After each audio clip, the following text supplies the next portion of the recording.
What's up, welcome back to Nowstalgia. Dave here with a review of For All Mankind Season 5. Yes, the Apple TV alt history science fiction series has concluded its 5th season, its penultimate season, as we now know, officially returning for a 6th and final season. The first spin-off of this world, Star City, has also just premiered. I'll be getting into that as well. Come back for that.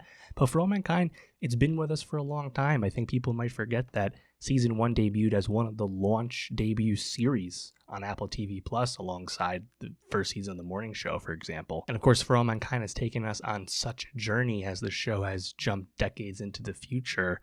And we now find ourselves, of course, on the Happy Valley colony on Mars. I found For All Mankind Season 5 to still be quite entertaining, but a bit of a step back and a departure from the highs of previous seasons. Season 5 took a bit longer to get going, but once that core tension of Mars independence versus Earth and the M6 got going, the show was able to pick up some steam. That being said, because this show jumps so far into the future with each season and the cast continues to turn over, the challenge remains of keeping you invested in newer characters that you've had less time with. And while Joel Kinnaman's Ed Baldwin, even in his advanced years, remained one of my problematic faves, his early departure from Season 5, albeit completely realistic and a fitting end for the character, did leave a bit of a void for me character-wise as the season continued. Edie Gaethje's Dev does not have a whole lot to really do this season apart from brooding in his Helios castle. Aleida is my favorite character remaining on the show, but she also is kind of sequestered to the side doing Titan stuff for Helios. This was not the strongest Kelly season for me. Daniel Poole is basically gone, and Margot, of course, is aging in prison. So as a result, you get a lot of Toby Kebbell's Miles Dale, who actually got lead billing on the series once Kinnaman was gone. And also Ed Baldwin's grandson Alex and his younger peers who take on bigger roles as the season progresses. There's just some unevenness to the scripting and the dialogue this season, and some stuff just doesn't quite compel as others, but I think the pure sci-fi of it all and the plot movement of it was still pretty entertaining. It just feels like the show has slowed down a little bit once it's gotten to Mars after really being in overdrive from the middle of Season 1 through Season 4. I thought Episode 5 and the flashback to Arena's persistence in a Siberian gulag was particularly impressive. I did enjoy the mission to Titan, even if it was not the most cinematically portrayed stuff on the season. It did feel like there was largely a self-seriousness to a lot of this season that was not always there in other moments, but again, Dev is just so negative. Ed is so ordinary in the episodes he has.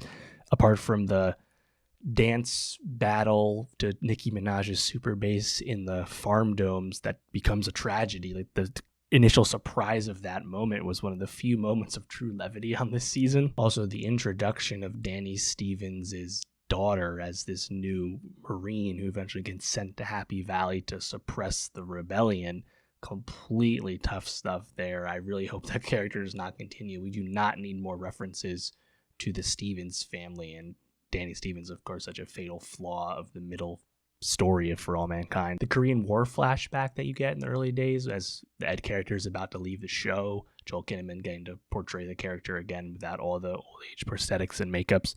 I like that. I did find that the Alex character eventually came into his own early on. The teen brooding stuff gets old quite quickly, but as tensions rise and the stakes increase, I did appreciate his role on the series. I don't even mind Miles Dale. I don't mind that character. I think Toby Kebbell plays the character incredibly straight down the middle. It's just not a character that makes sense to be like the lead of the show is all, right? There's just not enough personality there. I do like a lot of the Russian intrigue stuff, whether it's with Arena, who returns to the show in a delegation returning to the base from Earth, or of course the mayor of the colony, who actually gets a nice little arc as a supporting character.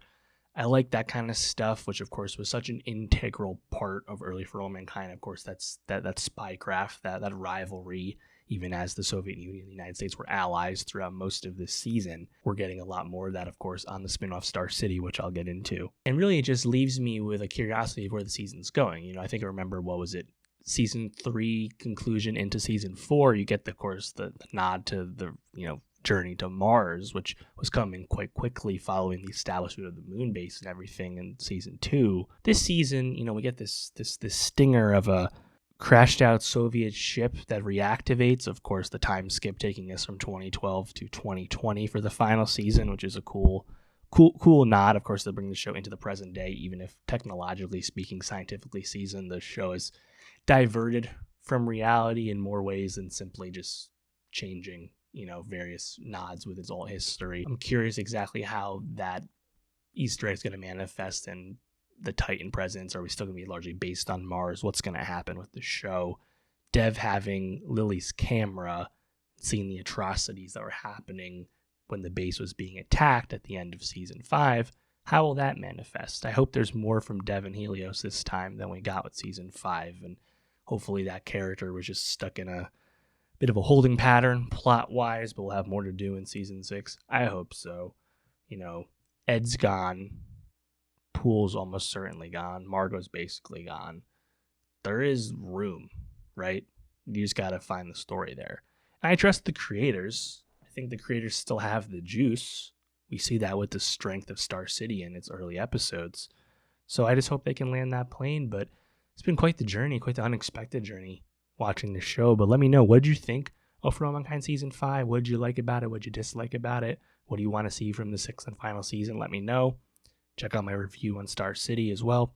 And for more TV reviews, subscribe. And I'll see you next time.